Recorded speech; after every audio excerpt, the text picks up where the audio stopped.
Hi, my name is Chris Holton Jablonski, and it is my great joy and my deep honor to serve you as your minister. This is shaped by our dedication to the values that shape us by Karen Johnson.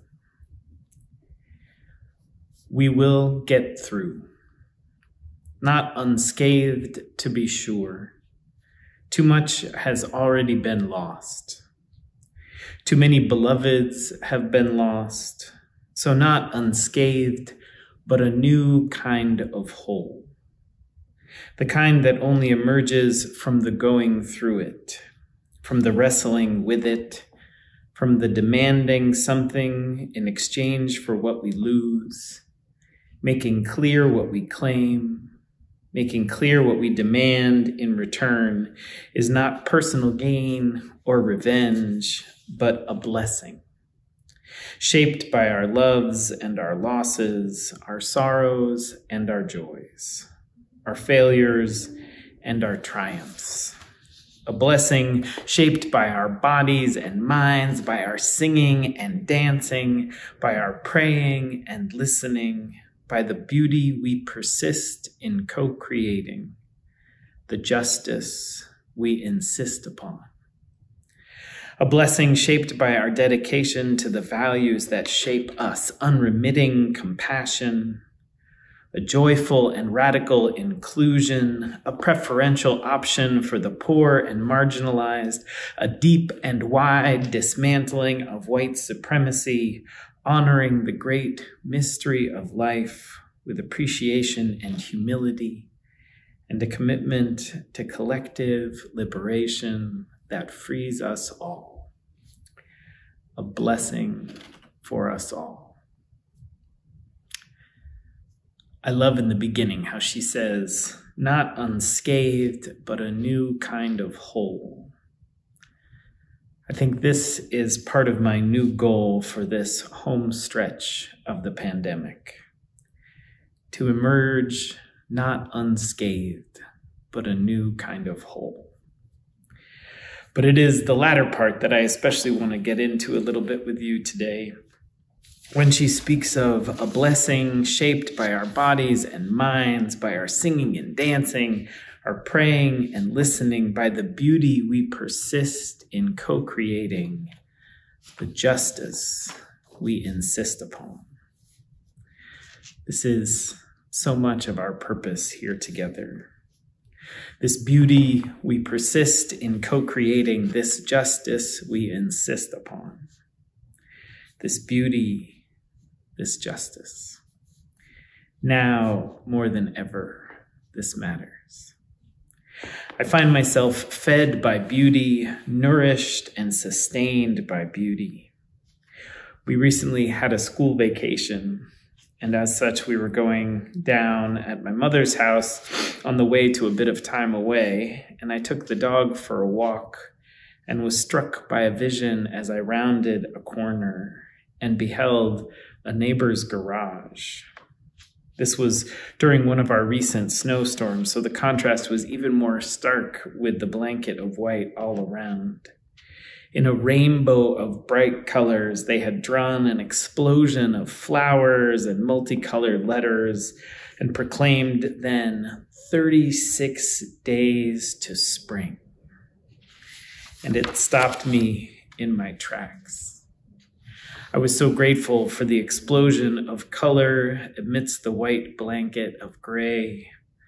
I thought of the explosions of sidewalk chalk art in the early days of the pandemic, proclaiming beauty amidst the gathering gloom. I drank in these images like the freshest water for my parched spirit. I thought of the pieces of art in our recent publication, The Universalist, especially Derek DePask's Redwood Reliquary, in which a beautiful stand of redwood had on top of it a glass dome of redwood ash and redwood seeds within. This is the full circle. This is the mush and smush of existence, all of it, birth and death, newness and oldness, beginnings and ends and middles, all wrapped up, all swirled up together. And here we, left to make sense of it all. Here we are, left to forge meaning, to chart our way, to make something of the gift of these lives. And this is partly why I am so grateful for the church, because together we forge meaning and purpose for these lives. Together we paint bright messages of hope and love in the midst of the sometimes bleak winter we are facing. We do not huddle inside pretending that the world is not broken. We do not gather in protective circles and pretend that there is no suffering outside our insular bubble. Instead, we seek to make this glorious, powerful, beautiful organism of First Church into an engine of transformation and beauty and justice. We seek to make our world and our community more loving, more kind. We seek to take in the truth of this moment we are facing, to savor the beauty and goodness within it, yes, deeply and gratefully, to stand firm in this beauty and wonder, to source ourselves from this, and also at the same time, to see clearly these challenges before us, to see with wide open hearts the systems of oppression which hold people down and work to change them. To inquire and examine the systems of power alive within us and around us and work to transform them. Our purpose is now and has always been to build this beloved community, to build a community of memory and hope, an open and inviting circle of love which welcomes people with open arms and loving hearts and then puts them to work, places a bucket in their hands and points them in the direction of water because the world is on fire, because there is so much to be done. There are so many ways to heal what is broken, so many ways to clear the path ahead. As the poet Rumi says, so many ways to kneel and kiss the ground.